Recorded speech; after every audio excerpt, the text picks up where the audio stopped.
Sir, would you please tell me how this mountain biking will be actually contributed to the ecotourism in this area? Yeah. Wonderful experience. Yes, And yes. this is a trial run we are doing. And if we are completing it, then I think any tourist can complete. Okay, sir. First of all, we are not using any non-eco-friendly thing with us. Are you sure? We are not using anything. Yeah. Second thing is we are not burning any fossil fuel to leave pollution in the air. Sir. Okay.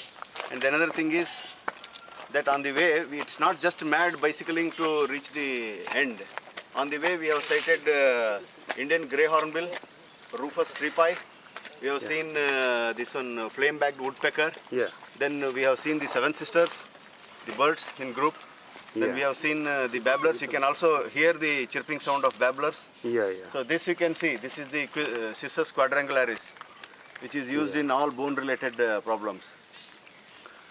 Yeah. Orthopedic problems, no? All those problems. See, basically, it is learning about the nature when we go. You hear only when you see there are so many herbs, so many climbers, so many trees. So we are part of this ecosystem and we should know all these things. That's how in the mountain biking, we can stop in the middle when we sight some animal or any bird or like that, try to learn about it. What is the importance of this Gopinatham and Hoganikal Fall in these areas of this Kaveri Wildlife Sanctuary?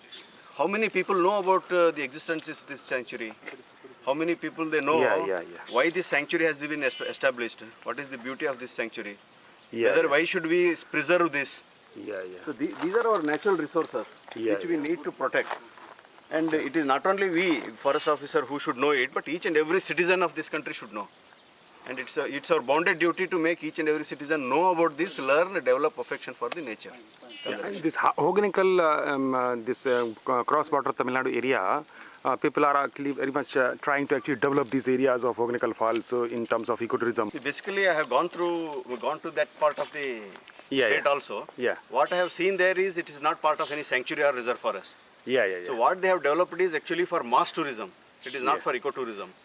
Okay, but here this being on the boundary of the sanctuary, so we have to develop very carefully. We have to intervene in such a way that only the necessary facility should be provided, like drinking water and then toilets.